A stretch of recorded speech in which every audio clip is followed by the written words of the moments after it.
Então, pessoal, eu estarei aqui refutando essa ideia de que Jesus é o próprio Deus Pai. Na verdade, nós sabemos que Jesus é Deus, mas não é o próprio Deus Pai. Porque a própria narrativa bíblica diz que Deus amou o mundo de tal maneira que deu seu Filho unigênito. Então, se ele é o próprio Deus Pai, então Deus não amou o mundo de tal maneira e ele não tem um Filho unigênito a qual ele deu por nós. A lógica é simples. Na visão de Daniel 7, tem aqui, versículo 9: continuei olhando até que foram postos uns tronos, e o ancião de dias se assentou. Suas vestes eram brancas como a neve, os cabelos da cabeça como pura lã, o seu trono eram chamas de fogo e suas rodas eram fogo ardente. Aí vai falando aqui sobre Deus. No versículo 13, continuando esse assunto, eu estava olhando nas minhas visões de noite, e eis que vinha com as nuvens do céu, um como o Filho do Homem, e dirigiu-se ao ancião de dias, aquele que eu acabei de citar, e o fizeram chegar até ele. Foi-lhe dado o domínio, e a glória, e o reino, para que o povo, e os povos, nações e homens de todas as línguas o servissem. O seu domínio é domínio eterno, que não passará, e o seu reino jamais será destruído. É lógico que aqui está falando de Jesus Cristo, né? Como você pode ter essa visão em Apocalipse 4, que as visões de João têm semelhanças às de Daniel. É lógico que aqui não são as mesmas pessoas, a mesma pessoa. Por isso que quando Jesus questiona aos judeus, aos fariseus, sobre quem eles pensam que o Messias é filho, eles falam de Davi. E Jesus diz: mas como Davi o chama de Senhor? O que significa isso? Né? Isso daqui está citado no Salmo 110, quando Davi diz: disse o Senhor ao meu Senhor, assenta-te à minha direita até que eu ponha os teus inimigos debaixo dos teus pés.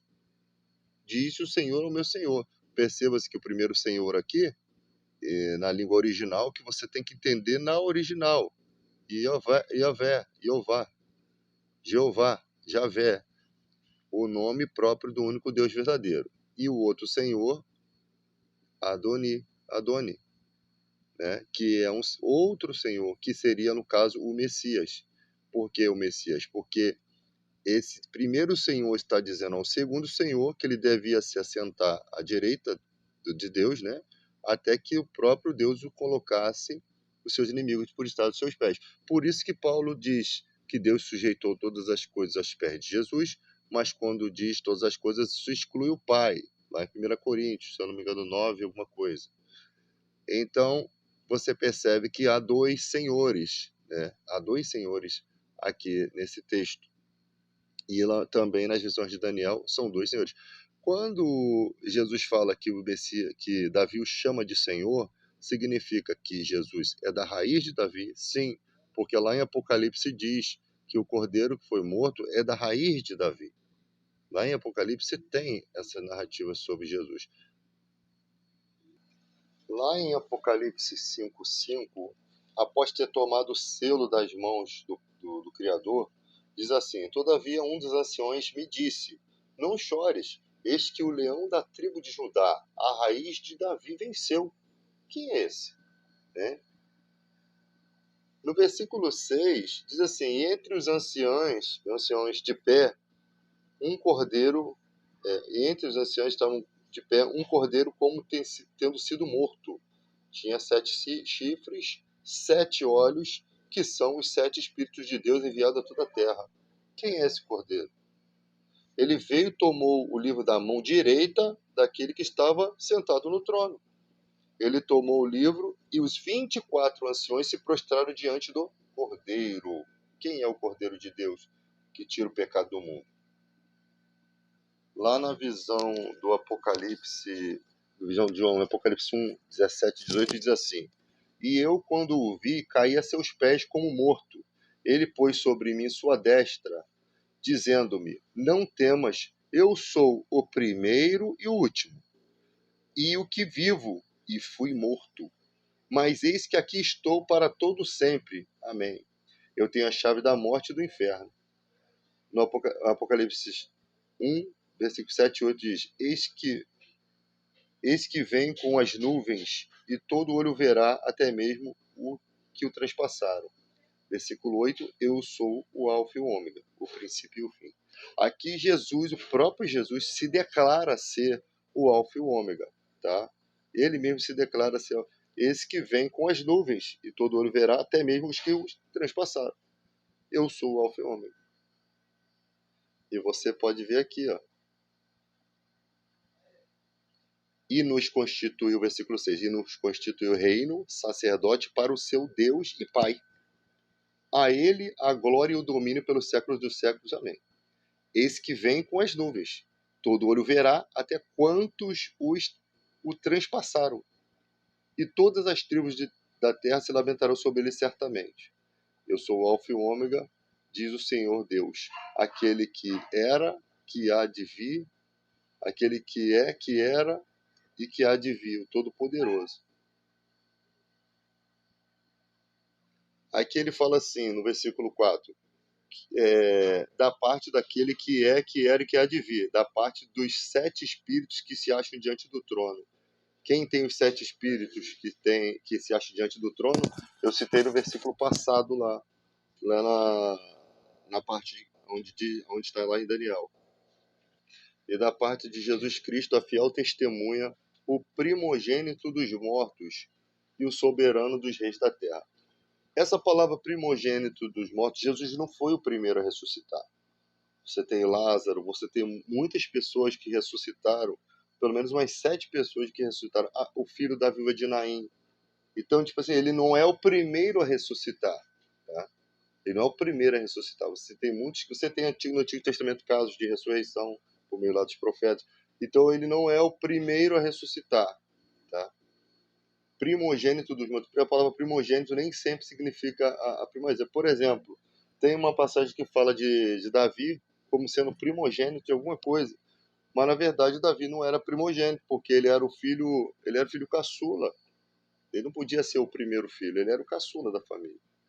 Então, aquele que nos ama e pelo seu sangue nos libertou dos nossos pecados e nos constituiu reino, sacerdote para seu Deus e Pai. Olha que Jesus, após ressurreto, ele disse: não me detenhas, porque ainda não subi para o meu Pai, mas dize aos meus irmãos: subo para o meu Pai e vosso Pai, meu Deus e vosso Deus. Então ele já ressurreto, na condição de ressurreto, mesmo que ainda não tivesse sido glorificado, ele já não era mais, ele voltou na mesma carne, mas ele já não pertencia mais à natureza aqui humana. Ele ressuscitou no seu próprio corpo, ele venceu a morte. Após vencer a morte, ele ainda não tinha subido, mas ele já tinha vencido a morte. Então Jesus disse: não me detenhas, porque ainda não subi para meu Pai. Ou seja, a narrativa de Jesus continua. Diz aos meus irmãos: subo para meu Pai e vosso Pai, meu Deus e vosso Deus. No Apocalipse, a narrativa continua. Ele nos constituiu reino sacerdote para seu Deus e Pai. Entende? Eis que vem com as nuvens e todo olho verá, até os quantos transpassaram. Então, tipo assim, a mesma questão lá de Daniel. E ele diz: eu sou o Alfa e o Ômega, diz o Senhor Deus, aquele que é, que era e que há de vir. Por que Jesus é considerado Deus? Porque lá em Efésios diz que Jesus é nosso grande Deus. Ele também é considerado Deus, só que ele é Deus Filho. E diz assim, 1 Coríntios 11:3, Cristo o cabeça de todo homem, e o homem cabeça da mulher, e Deus o cabeça de Cristo. Essa palavra cabeça significa autoridade. Jesus, quando ele diz assim, não se turbe o vosso coração, credes em Deus, credes também em mim. Na casa de meu pai há muitas moradas, se não fosse assim, eu não teria dito. Vou preparar lugar. Quando eu for e vos preparar lugar, virei outra vez e vos levarei para mim mesmo, para que onde eu estiver, estejais vós também. Né? Ninguém vem ao Pai senão por mim. Quem me vê, vê o Pai. Não crê tu que eu estou no Pai e que o Pai está em mim? Olha só. Jesus não está dizendo que ele é o próprio Pai. Ele diz que quem vê ele consegue ver o Pai. Por quê? Porque ele diz assim, as palavras que eu digo, não as digo de mim mesmo. mas o Pai que está em mim, né, é quem faz as obras. Né? O Pai que está em mim, ou seja, a conexão dos dois não significa que é a mesma pessoa. Ele diz que tudo que ele faz, no versículo 13, é para que o Pai seja glorificado no Filho, ou seja, para que as pessoas dêem glória a Deus por meio dos feitos de Jesus. Outra narrativa, se alguém me ama, João 14:13, se alguém me ama, guardará a minha palavra e meu Pai o amará. E viremos para ele e faremos dele morada. E a vida eterna é essa, João 17:3. A vida eterna é essa, que te conheçam a ti, o único Deus verdadeiro, e a Jesus Cristo a quem enviaste. O texto que eu disse, não me detenhas porque ainda não subi para o meu Pai, mas vai, diz meus irmãos, diz-lhe que subo para meu Pai, vosso Pai, meu Deus e vosso Deus, João 20:17. Tá? Agora, é engraçado que quando Jesus fala aos judeus, em Mateus 23:37, ele diz assim, Jerusalém, Jerusalém, que mata os profetas, que são apedrejados que te enviamos, que os que foram enviados a ti são apedrejados. Quantas vezes quis eu reunir os teus filhos, como a galinha junta os seus pintinhos debaixo das asas, e vós não o quiseste. Tem textos na Bíblia que dá a entender que o próprio Jesus estava conduzindo os judeus, mas que eles pensavam que era só o Pai. Tá? Porque ele disse que quantas vezes eu quis juntar vocês como a galinha, junta debaixo das suas asas, os pintinhos. Quantas vezes eu quis. E Jesus fala assim, o Pai nunca nos falou nada. Vocês não ouviram a voz do Pai. Né? Deus nunca falou nada, vocês não ouviram. Tem um texto que fala, Jesus fala isso. E o que dá mais uma confusão aqui, porque parece que quem estava conduzindo a história era Jesus. Só que de forma imperceptível. A narrativa de Paulo em 1 Coríntios 15:27 é de que Deus sujeitou todas as coisas perto de Jesus, exceto o próprio Pai. E o que se combina com o texto de Salmo 110, porque diz, assenta-te à minha direita até que eu ponha seus inimigos por estado dos seus pés. Depois termina com toda a sujeição das coisas a Jesus Cristo. Hebreus 1:2, Jesus fez o universo. Né? Versículo 3, assentou-se à direita da majestade das alturas, e poderes e os anjos de Deus o adorem, e a todos os anjos de Deus o adorem. Está ali textos mostrando que todos os tronos, tem um texto que fala dos tronos, né? Tudo é direcionado ao Filho, tudo sobre ele, tá? Tito 2:13, aguardando a bendita esperança e a manifestação da glória do nosso grande Deus e Salvador Jesus Cristo, tá? Ele chama Jesus Cristo de grande Deus e Salvador, porque de fato não foi o Deus Pai que morre na cruz por nós. Se ele morresse na cruz por nós, ele não teria amado o mundo de tal maneira que deu seu Filho único. Então tem muitas narrativas, né? Muitas narrativas que diferem, Jesus sendo um e Deus outro. E os 24 anciões, lá de Apocalipse 5, do 8 ao 14, eles se prostram e adoram diante do Cordeiro, eles se prostram diante do Cordeiro e o adoram. 1 Coríntios 8:6, para nós, porém, há um único Deus, o Pai, de quem vêm todas as coisas e para quem vivemos, e um só Senhor Jesus Cristo, por meio de quem vivemos, por meio de quem vieram todas as coisas e por meio de quem vivemos.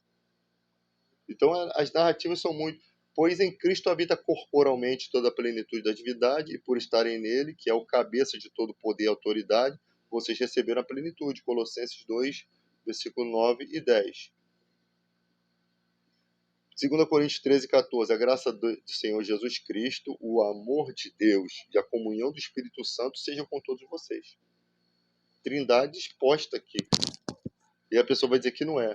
Há três que são testemunhas, as três testemunhas, o Espírito, a água e o sangue, de 1 João 5, 7 a 8. Então é complicado de as pessoas tentarem confrontar isso daqui. Em Hebreus 1:8 a mais acerca do Filho diz: o teu trono, ó Deus, é para todo sempre. Aí lá em João 1, do 1 ao 4, ele diz: ele estava no princípio com Deus, tudo foi feito por ele, e nada do que tem sido feito foi feito sem ele. Nele estava a vida, e a vida é a luz dos homens.